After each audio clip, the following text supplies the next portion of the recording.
Both of y'all's readings have been so good so far. Oh God, everybody.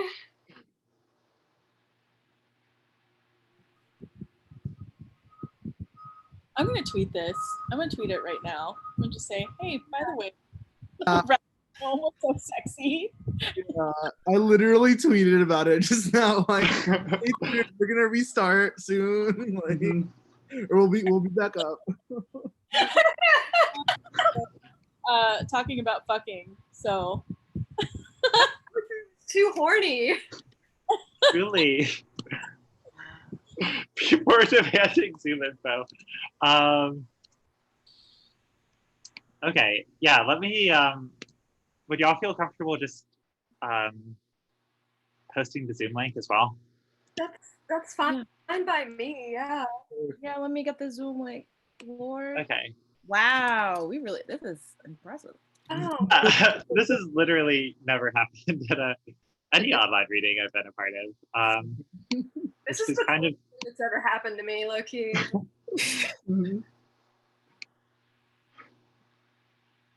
let me get the Zoom link for everybody.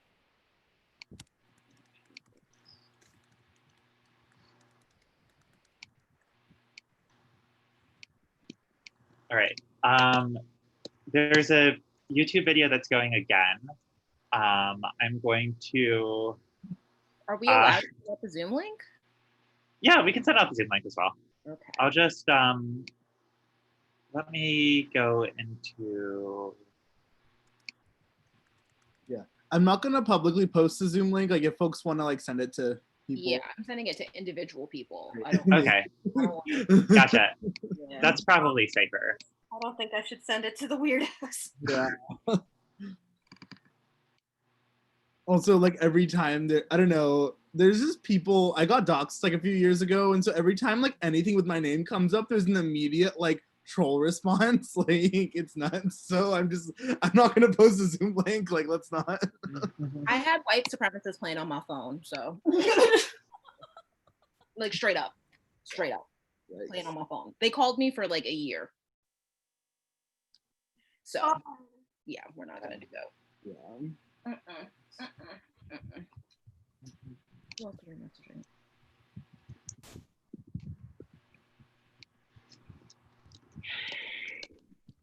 all right, I'm going back on mute.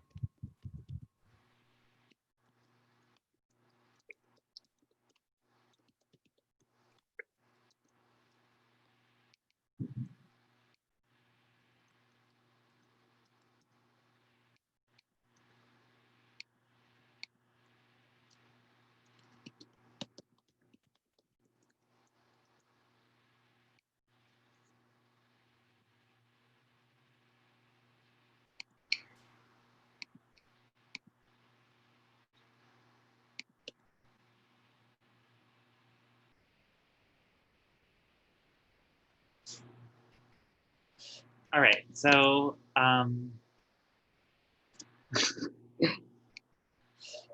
I loved a couple of people who've appeared in the Zoom. Yeah, wow, YouTube. Okay, so I think since we're going again, I think your entire reading was cut, or like half of your reading was cut out, Rex. Do you want to start at like poem number 2 onward again? Poem number 2 is the one that YouTube fucking censored my ass. Oh, they're like no divorcee content. Yeah. Poem number 3 maybe? Sorry about this again. No. This is incredibly funny. Hi everybody. Okay, so I'm too horny for YouTube, like officially so.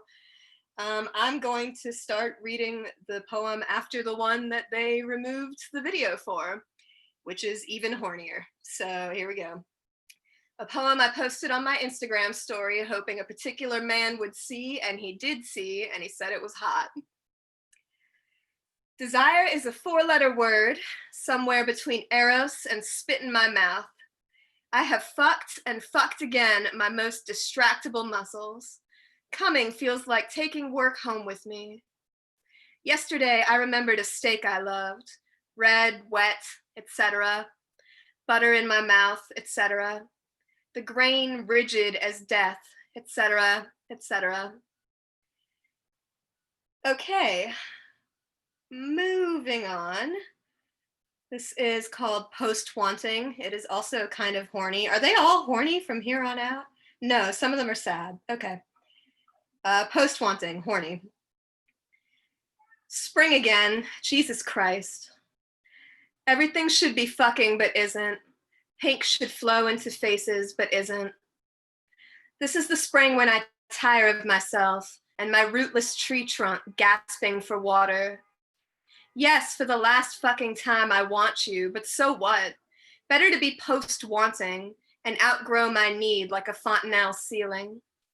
And yet it's spring, and hell if I don't soften for you every time, all baby's skull and tender-skinned fear and mixed metaphors, my ramps pushy in the earth, my bitter green body, my bad writing about good dick. God damn, I am ready to chase you again. Thank you. I have two more. This is On the Carousel. It's for someone named Matt. I mount my horse on the carousel. Easy on the carousel to get stuck, trapped.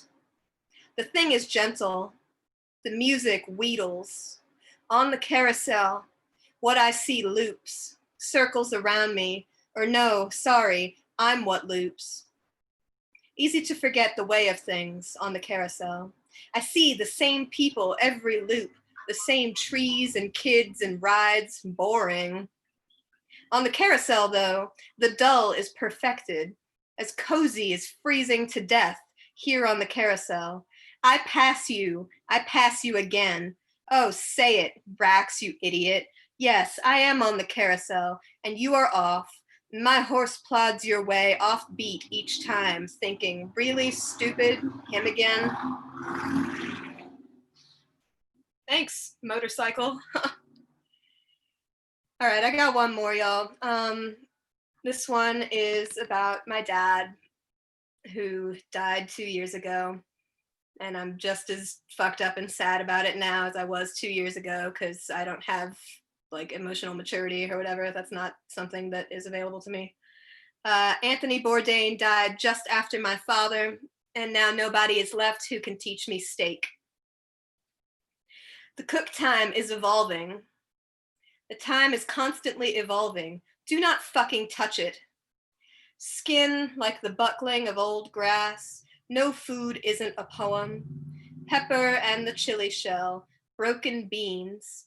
Evolution is the cook time is the evolution. Meat thinks how flesh thinks, how body thinks, how leather remembers the stink of the barnyard, how integrity needs an initial lie, how I can force my hands to work when they're bloody, how prisoners and the dead recall the way they liked their eggs.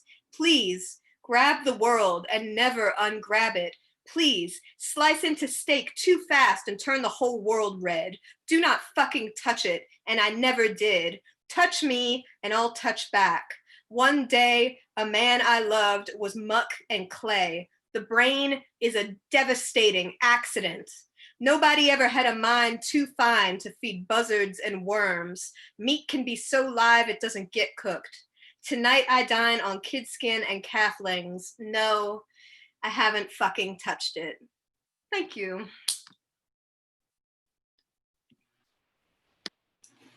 Thank you so much for that. Wow. So good. YouTube recorded it and you still came back. Like a kind of like a raising from the dead type situation. Thank you to everyone who's bared with this unexpected of technological and or bureaucratic difficulties. I love that reading, Rex. And for those of you who are just somehow tuning in now, there's a Venmo link to pay performers in the YouTube and on the website at zeph.wasowski. There's also other links for an access document should you need it, and other organizations you can potentially give your money to as well.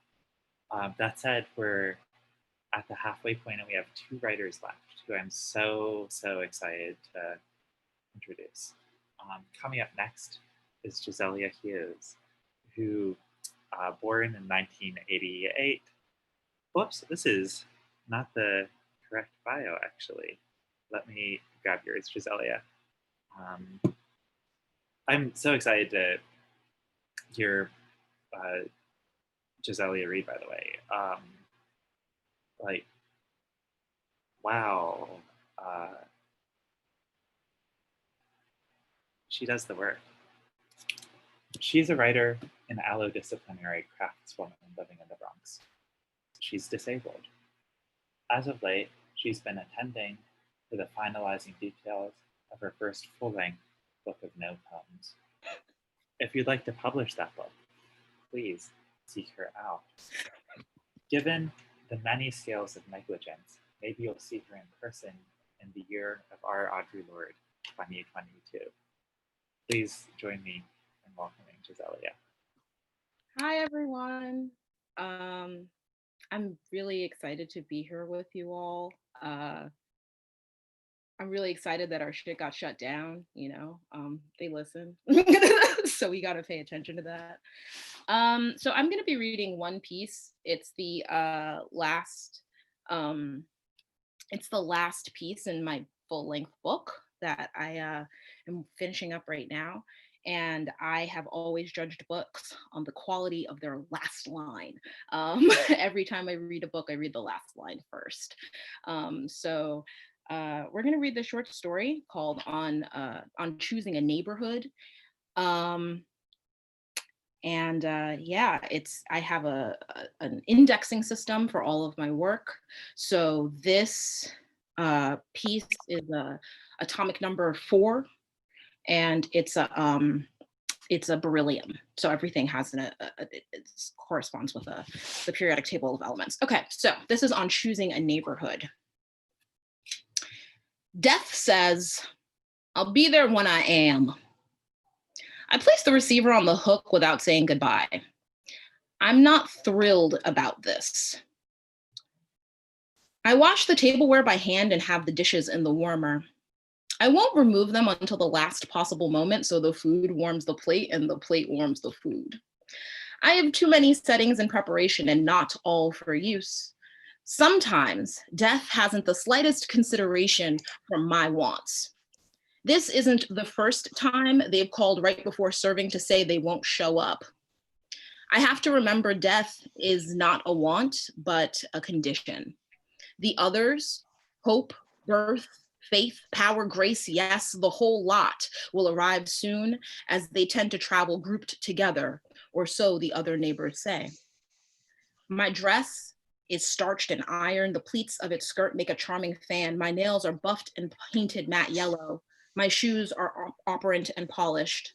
I coiffed my hair using the finest oils money can buy, although money won't be in attendance this evening. Money tends to articulate its presence through a certain absence, shows what it can do before where it comes from. Almost, I respect it.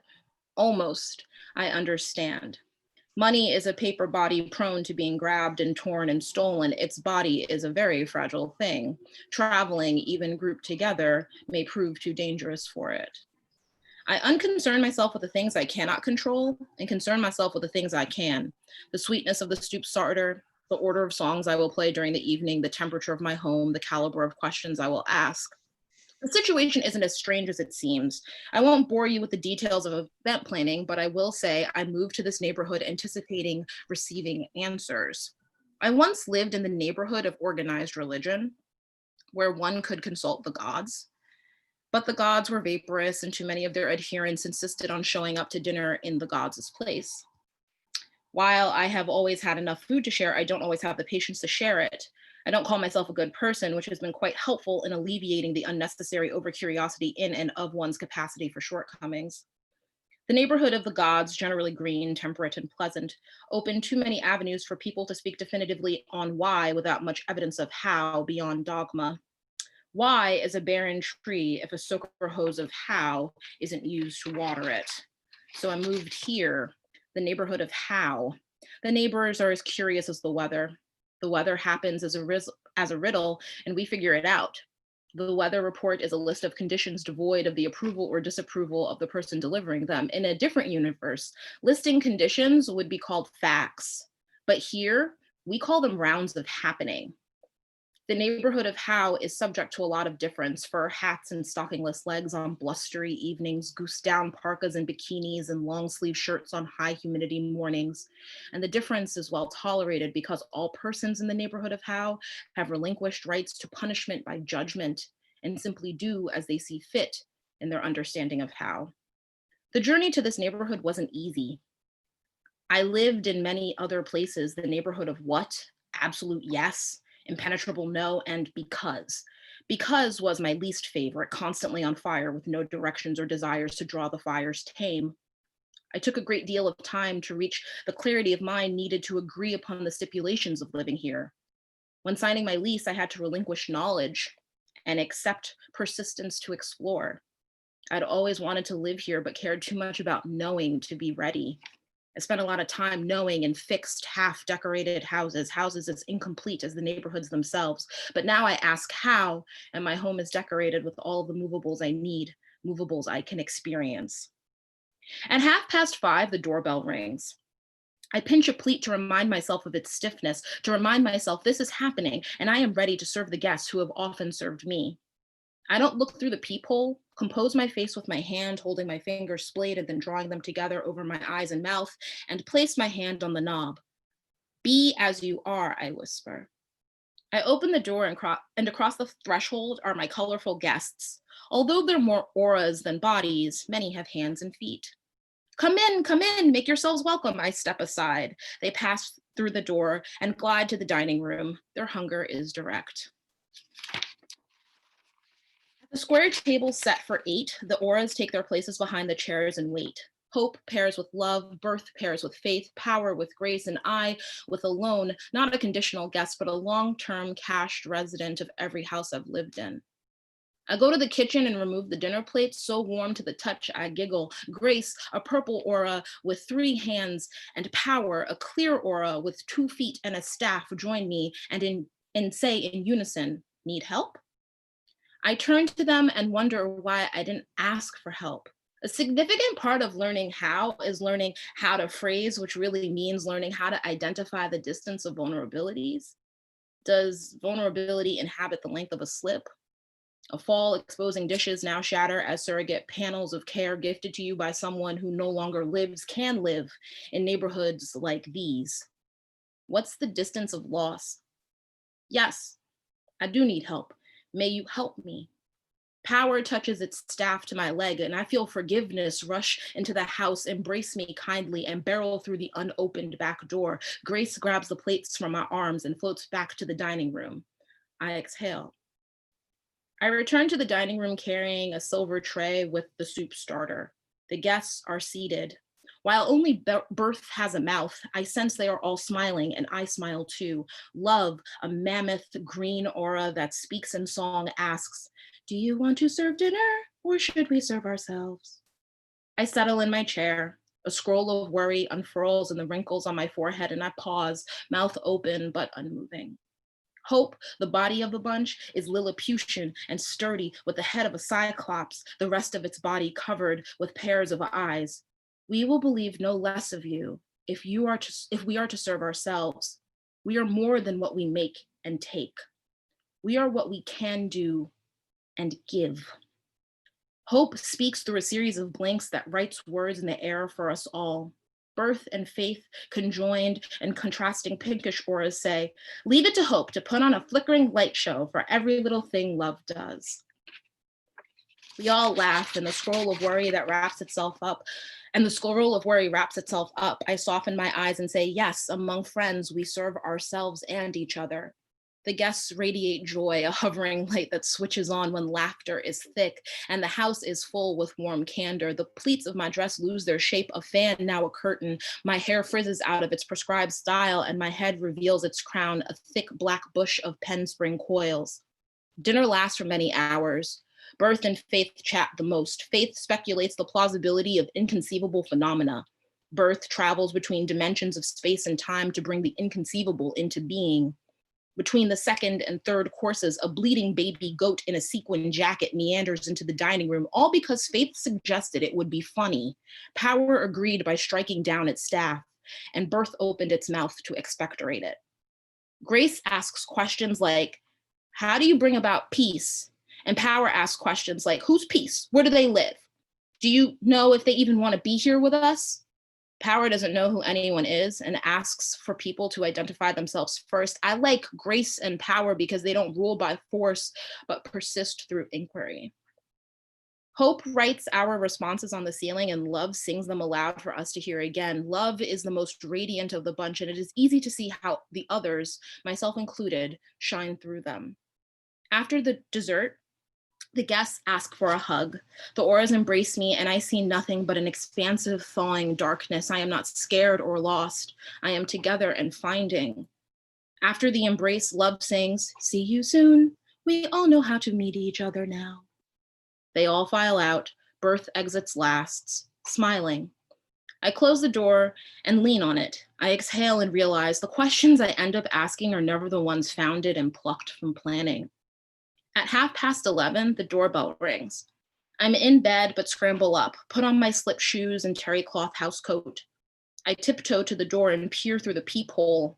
All I see is a bright light and cannot tell if I have somehow, without notice, skipped rest and am viewing a new part of morning. I open the door. The light asks, too late for tea and a transition? I feel my body losing energy, growing limp with the knowledge I'd relinquished. Of course not, I say, and widen the opening, inviting the glow in. Death enters and sits on the bottom stair.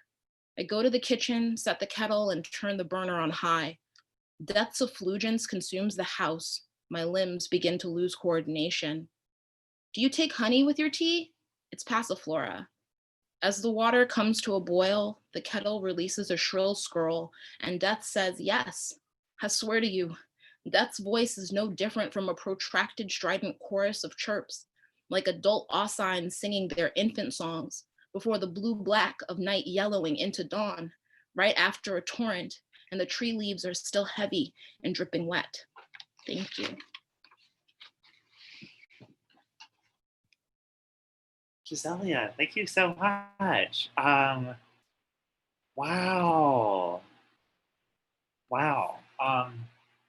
Yeah, if that book doesn't appear in 2022, a number of people will have fucked up really, really badly. That was so good. Thank you to everyone who has appeared in the Zoom and who's also watching this on YouTube. Thank you to everyone who's like appeared through the sort of unexpected maybe censorship that happened in the middle of this reading. I know we just have one more reader, so I'd just like to introduce them. George Abraham is a Palestinian-American poet from Jacksonville, Florida. They're a Kundiman Fellow, a board member for the Radius of Arab American Writers, and a recipient of the College Union Poetry Slam's Best Poet title. They're the author of the debut poetry collection Birthright, which came out from Vine Poetry in April and is brilliant and should have been reviewed more. But y'all should read it if you haven't. It's so, so good. And they're also the author of the chapbooks The Specimens Apology from Sibling Rivalry Press and Algum from the Atlas Review. Their work has appeared in the American Poetry Review, the Paris Review, Lit Hub, West Branch, Mizna, and elsewhere. They're currently based in Somerville, Massachusetts, where they're PhD candidate in bioengineering at Harvard University. This is maybe an indication of both what a Southerner I am and how bad I am at United States geography. But every time I see MA, I immediately want to say Missouri, and I have to correct myself. It's a different state. They're not the same at all. I Missouri, yeah. Please welcome George. OMG, I'm from Somerville, Missouri. Yeah. I'm here for it. Wow. Sorry, you did the thing where you made me laugh right before. I was gonna just go right into the set, and now I'm like, wow, that Somerville, Missouri really threw me for a loop. Thank you so much for organizing that, Zephyr. And wow, that was a reading TM. Like, y'all are incredible. Now I'm just gonna go right into it. I'm gonna read a poem from my book, Birthright. And I think the title just is self-explanatory. Ars Poetica, in which every pronoun is a free Palestine. And so it is written, the settlers will steal God's land, and free Palestine will curse the settlers with an inability to season free Palestine's food, a sunburn, the shape of a settler dictator's face on everyone who will claim free Palestine's earth, but not free Palestine's skin soil stained. There, free Palestine said it. No one really owns anything free Palestine didn't unwrite to make it so. Free Palestine's sea, Israeli. Free Palestine's sky, Israeli, but not free Palestine's thunder. The blame will always be free Palestine's, and so this will be called an accurate history, the expense of free Palestine's visibility willed in bloodied cloth or paper. Free Palestine's longest suicide. Free Palestine will die in jail and become Israeli. Free Palestine will die in protest and become kites on fire. Free Palestine will call Hamas fable of every headline. Israeli falafel so dry, free Palestine could start an intifada with it. Headline, free Israeli falafel so dry, free Palestine could free Palestine with it. No, free Palestine will never give free Palestine's self a name not rooted in upheaval. Free Palestine hyphenated by settler flag. Free Palestine hyphenated by settler pronoun. Free Palestine will not pledge allegiance to Arabic or English. Free Palestine will transcend English. Free Palestine will exist in no language. Free Palestine will write poem of olive tree and checkpoint with no free Palestine to be found. Free Palestine will name the violence and never the resurrection. Like free Palestine hasn't survived impossible histories to get here. It is written, the blood will be on free Palestine's hands. Might as well paint free Palestine's nails while we're at it. What? Is this not what free Palestine expected? Did free Palestine not think free Palestine would have the last laugh all along? Thank you all. So like the other folks who have spoken before, I think this is a weird and difficult time to even think about like reading my poetry, especially given the like circumstances surrounding the murder of Floyd, being that Arabs were very directly complicit in all of this. And I just feel like the need to say something about that, and Arabs who are watching, you know, y'all need to step up and also not defend Arabs in this moment. The point isn't about Arabness. The point is about addressing anti-Blackness, and anyone who is doing anything to counter that, like, just know that y'all are countering a movement and taking up space where you don't belong. So like, don't argue, just like, we need to address anti-Blackness, period. We all have been needing to address anti-Blackness for a while. So that's all I want to say right now about that. I'm going to read a new poem. I was really unsure about this, but then actually Vanessa's last poem made me like, OMG, I think we're like psychically like connected, because it's about memory and stuff. It's kind of an afterword to Birthright in a way. I know I just released, so I should read from the book, but like whatever. It's more of like an afterword to the book in a way. And I think it's gonna be the first poem of the next book. We'll see. It starts with an epigraph from Ocean Vuong. I can say it was beautiful now, my harm, because it belonged to no one else. Afterward, break and leave your husband for me. There was a comma in that sentence, a period maybe, a with at some point too. but I seem to have misplaced them. Is it possible to misplace a husband like that? There are 100 definitions for compactness, the most involving open sets and finite covers, though most boil down to space that is both closed and bounded, though none of them are predicated to one's proximity to singularities or other men. I'm reading a novel about a queer Palestinian with a clinically diagnosed love addiction, and I've never felt more seen in American literature, though love and American here boil down to idea of, hence the infinite folded into a single body, hence a compactification. Romantic, as in more interested in doing a deep reading of The Shallow as sung by Lady Gaga than anything redacted and canonical has ever written. Who am I kidding, said the man as he came inside me. I couldn't see his face, so he didn't have one. Silly silliness. No man ever comes inside me. They only ever come inside. The lines are broken, even if you can't see them that way. You're welcome, for the first draft of this poem was titled, At the End of the World, I Still Couldn't Tell You I Love You, though I didn't know who it was to, let alone for. The poem, unlike me, unraveled in couplets, as you might have guessed. At one point, the you in the poem became a multitude. At another, it became a self I didn't deserve. Both were instances of running from. I couldn't trust the poem in my hands after that. Before, Marwa asked me, are you in love or is he just a distraction? I've been thinking about how colonial it is to consider one's fear of dying in a time like any time really. To even write apocalyptic is to assume a certain immortality, a boundlessness. There's an image I've rewritten before of that rough patch of bumpy skin that hugs my tricep like a question mark. The one Marwa noticed at a wine bar, lifted her sleeve and exposing her own said, these are the scars from when they stole our wings, though I don't think the image has found the right poem yet. The assumption being angelic. Shortly thereafter, we had a conversation that led to my first book's title, Birthright. Earlier that day, a man shouldered me into a bus window after glaring at my Palestinians for Black Power shirt. When I turned around, his shirt read Birthright. I confess thereafter, I wanted to steal that word and every word from him, light them on fire. I confess I wrote Birthright for people like him, if only for a single moment. If you're reading me right now, I want you to feel small, dare I say, compact.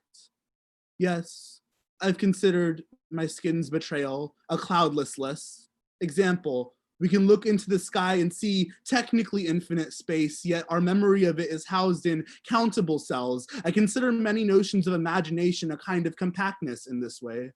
Example, adult brains, I am told, lose 1 neuron per second. The man who told me this wasted 95 million neurons of my time. With each passing second, I am becoming less and less capable of remembering my own history, my own construct of self, and yet language, as we are told, crystallizes. Consider language and memory as competing processes. I don't think my imagination is brave enough for the poem in this. Don't forgive me for that. The first time I ever saw the word birthright was an email announcing a free trip to Israel for Jewish American high schoolers. I admit that 14-year-old me read the application wondering how easily I could lie myself onto that trip.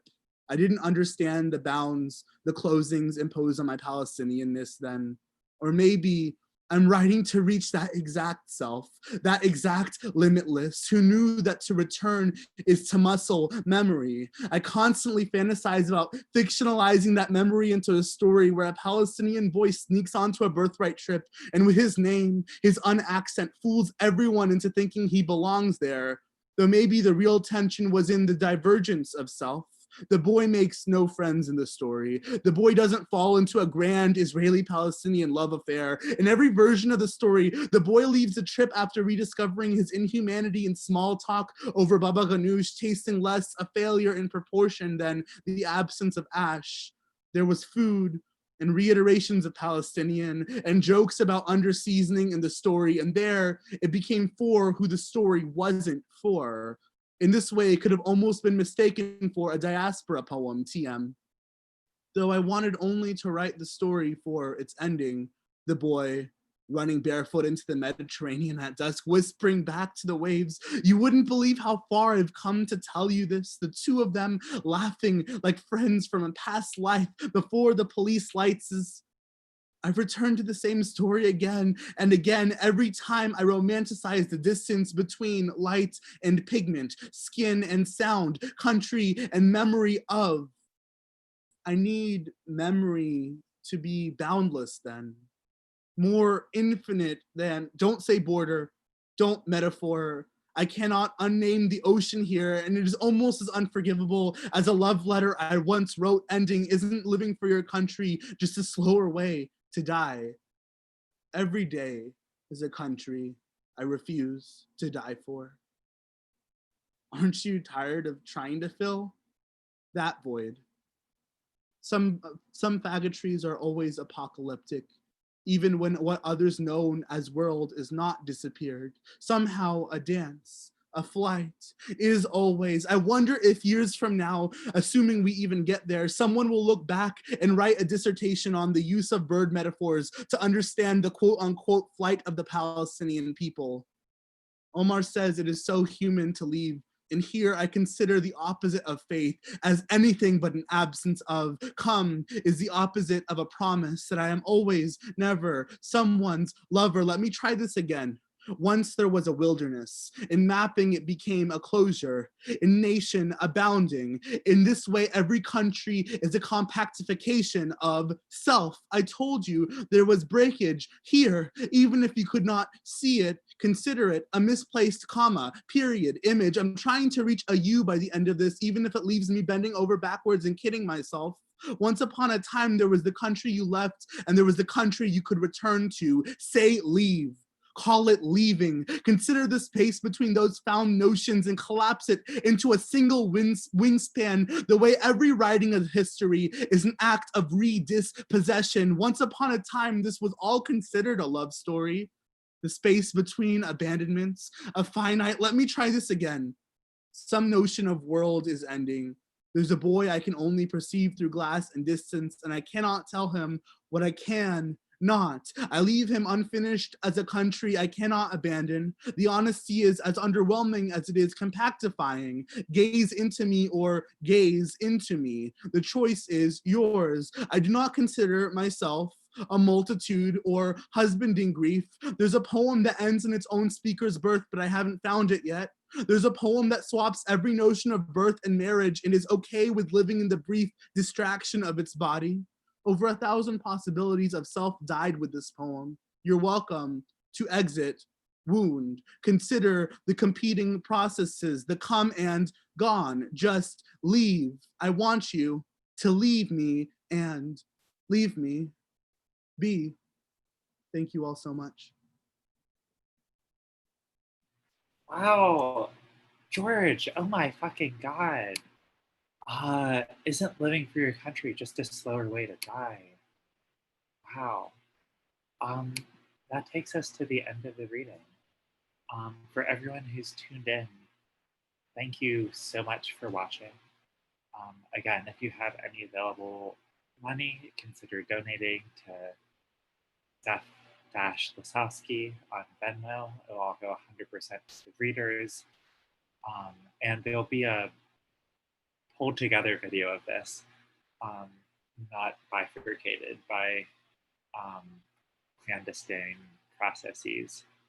That'll be uploaded to YouTube sometime in the future. I'm so grateful for all of the readers, for all of the space that we've held together. I'm going to go off YouTube now, but thank you again for listening, for reading, all of you, for being here. Take care.